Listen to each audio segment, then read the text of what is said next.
Legendary खिलाड़ी सुनील गावस्कर साहब का मानना है कि बीसीसीआई ने गौतम गंभीर को कोच बनाने में काफी जल्दबाजी करी थी और ये बात मैंने तब भी बोला और ये बात अब भी बोल रहा हूं। उनका मानना है कि जिस तरह का रिजल्ट आ रहा है, किस रिजल्ट का जिम्मेदार सिर्फ गौतम गंभीर नहीं है, रोहित शर्मा नहीं है, बीसीसीआई भी उतना ही जिम्मेदार। उनका मानना है कि जिस वक्त राहुल द्रविड़ ने कोचिंग छोड़ी थी, उस वक्त सबसे पहले जो दावेदार थे या पहले हकदार थे इंडियन टीम के कोचिंग के, तो वो थे बोला वीवीएस लक्ष्मण। उनके पास एक्सपीरियंस था, उन्होंने कोचिंग करी थी, उसके पहले वो टीम के साथ टूर कर चुके थे, लेकिन बीसीसीआई ने उनको कोच नहीं बनाया, गौतम गंभीर को कोच बनाया। जबकि उनके हिसाब से, गावस्कर साहब के हिसाब से, गौतम गंभीर के पास कोचिंग का कोई भी एक्सपीरियंस नहीं था। इसके पहले उन्होंने दो मतलब फ्रेंचाइजी क्रिकेट के साथ में वो रहे थे, बोला वो भी मेंटोर के रूप में रहते, कोच के रूप में रहते। उनके हिसाब से कोच और मेंटोर में जमीन आसमान का फर्क होता है। कोच भाई जिसके ऊपर पूरी जिम्मेदारी होती है, रिजल्ट खराब होता तो कोच के ऊपर आता, लेकिन अगर रिजल्ट सही रहता तो कोच और मेंटोर दोनों को उसका श्रेय दिया जाता। तो कोच और मेंटोर में काफी फर्क होता है। बोला उनके हिसाब से मेंटोर होना कोई बहुत बड़ी बात नहीं, कोच होना काफी डिफिकल्ट जॉब होती है। उनका मानना है कि गौतम गंभीर के पास कोई ऐसा एक्सपीरियंस नहीं था, बावजूद इसके बीसीसीआई ने उनको बिल्कुल आंख पर पट्टी बांधकर उनको कोच बना दिया इंडियन टीम को, और एक नेशनल टीम का कोच बना रहे। बोला इस इतनी बड़ी टीम का कोच बना रहे कि जो टीम मतलब ऑलमोस्ट दुनिया के क्रिकेट में राज करती है, लेकिन इस वक्त वो टीम स्ट्रगल कर रही है और इसकी जिम्मेदार बोला खुद बीसीसीआई। उनका मानना है कि जिस तरह की खबरें ड्रेसिंग रूम से आ रहे हैं, जिस तरह का रिजल्ट आ रहा है कि 10 लगातार 10 टेस्ट मैचेस में गौतम गंभीर 10 टेस्ट मैचेस में 6 टेस्ट मैचेस हारे हैं, 3 जीते हैं और 1 ड्रॉ किया है। मतलब पैथेटिक रिजल्ट्स हैं। घर पर सीरीज हारी है, श्रीलंका में ओडीआई सीरीज हारी है, भाई साहब ऑस्ट्रेलिया में बॉर्डर गावस्कर ट्रॉफी 10 साल बाद हारी है। तो उनका मानना है कि ये जो जितने भी रिजल्ट हैं, इनका जिम्मेदार सिर्फ गौतम गंभीर नहीं है, रोहित शर्मा नहीं है, खिलाड़ी नहीं है, बीसीसीआई भी इतनी ही जिम्मेदार है। उनका मानना है कि मेरे हिसाब से इंडियन टीम का कोच बनने के लिए एक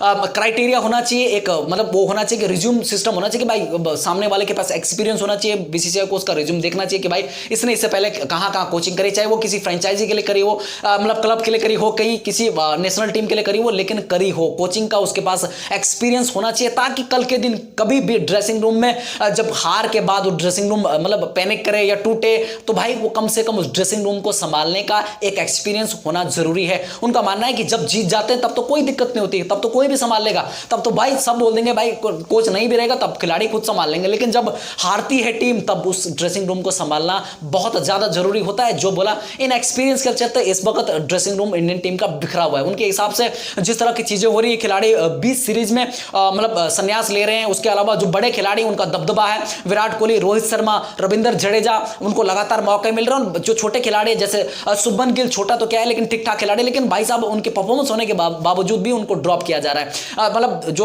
यंग खिलाड़ी उनको ड्रॉप किया जा रहा है, लेकिन विराट कोहली जैसा एक खिलाड़ी जो लगातार एक ही मिस्टेक, एक मतलब 5 मैचेस में एक ही मिस्टेक करता आ रहा है, बोला उसको कोच एक बार भी कुछ बोल नहीं पा रहा। वजह है बोला कि भाई एक ही साथ उन दोनों ने खेला है, विराट कोहली और गौतम गंभीर एक ही साथ क्रिकेट खेला और आज उनका कोच बने, जिसके चलते गौतम गंभीर खुद झिझक रहे हैं उनको कुछ बोलने के लिए या फिर उनको कुछ सिखाने के लिए। ये गावस्कर साहब का मानना है। तो उनको लगता है कि गौतम गंभीर अभी कोचिंग के लिए रेडी नहीं थे। उनके हिसाब से अभी 2 या 3 साल बाद गौतम गंभीर को बीसीसीआई कोचिंग के लिए अप्रोच कर सकती थी। अभी फिलहाल उनको अब वीवीएस लक्ष्मण के साथ में जाना चाहिए था। ये बोला मैं पहले भी बोल रहा था और अब भी बोल रहा हूं। उनके हिसाब से वीवीएस लक्ष्मण के पास एक्सपीरियंस था, मतलब वो ड्रेसिंग रूम को इससे अच्छा हैंडल कर सकते थे, लेकिन गौतम गंभीर ना ड्रेसिंग रूम को अच्छे से हैंडल कर रहे हैं, ना बड़े खिलाड़ियों के साथ में उस तरह से डील कर रहे हैं। सीधा यही कि भाई ये सीरीज में नहीं मौका दूंगा, उसके बाद ड्रॉप कर दूंगा। और उसके अलावा जिस तरह से चेंजेस हो रहे हैं, उनके हिसाब से ये चेंजेस अनइवन चेंजेस हो रहे हैं कि कहीं पर भी तुम 3-3 स्पिनर के साथ में उतर रहे हो, 2-2 स्पिनर के साथ में उतर रहे हो, पता ही नहीं चल रहा, आपको कंडीशंस के बारे में समझ में नहीं आ रहा। बेंगलोर में जैसा बोला आपने न्यूजीलैंड के सामने, वहां पर आपने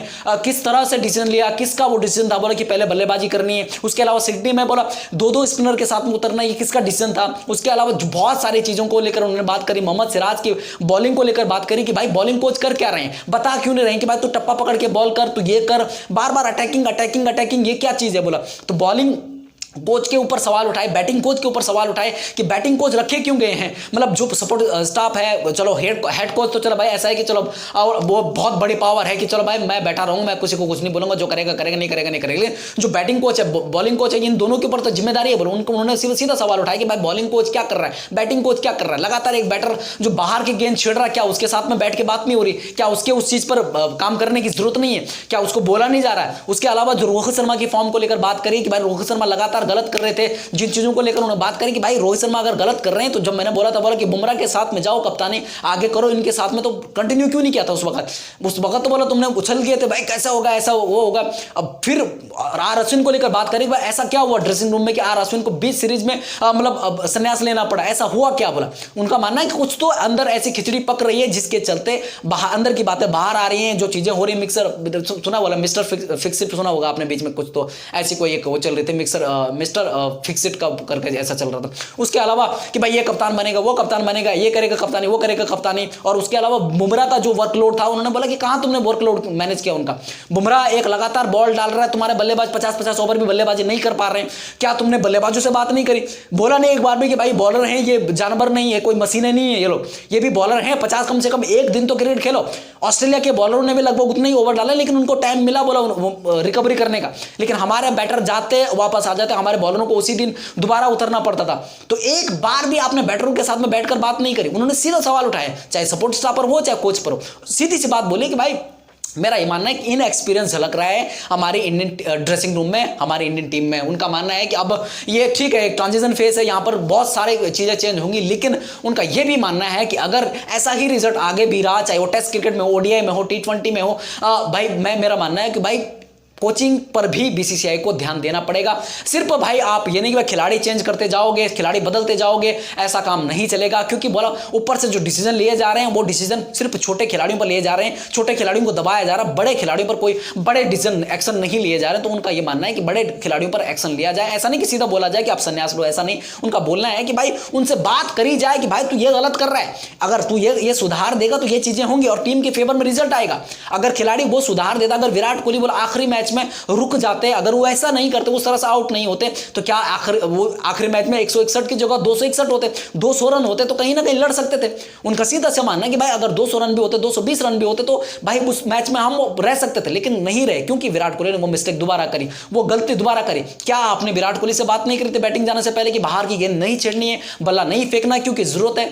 ठीक है, विराट कोहली का कहीं मसल मेमोरी है, कोई चीज है, लेकिन आप अगर बोलते कि भाई बाहर की गेंद नहीं छेड़नी है, अगर ऐसा हुआ तो मुझसे बुरा कोई नहीं होगा। अगर आप कोच हो तो आपके पास पावर है, आपको बोलना चाहिए था ये चीज, लेकिन आपने नहीं बोला। अभी गावस्कर साहब का मानना है ठीक है, अब जो कुछ हुआ, जितनी चीजें, जितना रायता फैलना था फैल चुका है, लेकिन अब मेरा मानना है बोला कि सभी खिलाड़ियों को, गौतम गंभीर को बुलाना चाहिए, बात करनी चाहिए और बात करके बोलना चाहिए कि सबको डोमेस्टिक खेलना पड़ेगा। अभी क्रिकेट नहीं है, आप डोमेस्टिक में जाओ, वहां पर मतलब शिरकत करो, डोमेस्टिक में खेलो, और चाहे वो विराट है, रोहित है, जड्डू है, केएल है, पंत है, सबको बोला डोमेस्टिक खेलना चाहिए। अगर जो खिलाड़ी नहीं खेलता है तो उस खिलाड़ी को डायरेक्टली बोल दो भाई तेरे अंदर वो भूख नहीं है क्रिकेट की, आप भाई आपको मैं इसके लिए ड्रॉप कर रहा हूं, चाहे विराट कोहली है, रोहित शर्मा है, सीधा बोल दो कि भाई आपके अंदर भूख नहीं है जिसके चलते मैं आपको ड्रॉप कर रहा हूं।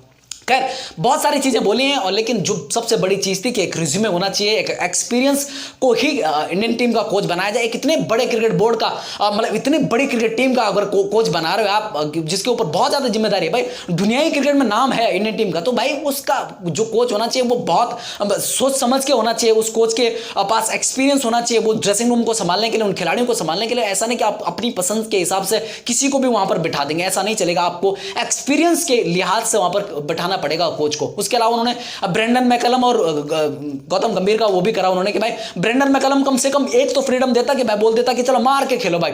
वहां हमारे ड्रेसिंग रूम में ऐसा भी नहीं है कि मार के खेलो, नहीं, हमारे ड्रेसिंग रूम बच के मार के, एक दिन मार के, एक दिन बच के, एक दिन मार के, एक दिन बच के, पता ही नहीं चला कि आप बेसबॉल खेल रहे हैं कि आप प्रॉपर टेस्ट क्रिकेट खेल रहे हैं। आप बोला बीच में फंसे हुए कि ना प्रॉपर टेस्ट क्रिकेट खेल रहे हैं ना बेसबॉल खेल रहे हैं। किसी कोई बल्लेबाज आपके पहली बॉल से उठा रहे हैं, कोई बल्लेबाज आपके 15-15, 20-20 बॉल में भी खाता नहीं खोल रहे हैं, 50-50 बॉल में खाता नहीं खोल रहे। तो वो उनका सीधा सा मानना है कि भाई एक चीज बता दो कि भाई इस लय पर जाना है तो टीम उस हिसाब से चलेगी। तो भाई कहीं ना कहीं अंदर से मिसअंडरस्टैंडिंग है, जिसके चलते बोला टीम इस तरह से परफॉर्म कर रही है। उनका मानना है कि बीसीसीआई को जल्द से जल्द कोई फैसला लेना होगा, जल्द से कोई मीटिंग बिठानी होगी। बड़े जो बाहर बैठे हुए लोग हैं, मैं तो ये सजेस्ट करता हूं बोला कि भाई डिसीजन लिया जाए यार, कोई भी हो, विराट और रोहित, तो आप डायरेक्ट बोलो उनको, जो गलती कर रहा है उसको बोलो कि भाई इस तरह की गलती आप बहुत ज्यादा नहीं कर सकते। आप इंडियन टीम में हो, बड़ी मतलब बहुत बड़ी रिस्पॉन्सिबिलिटी है।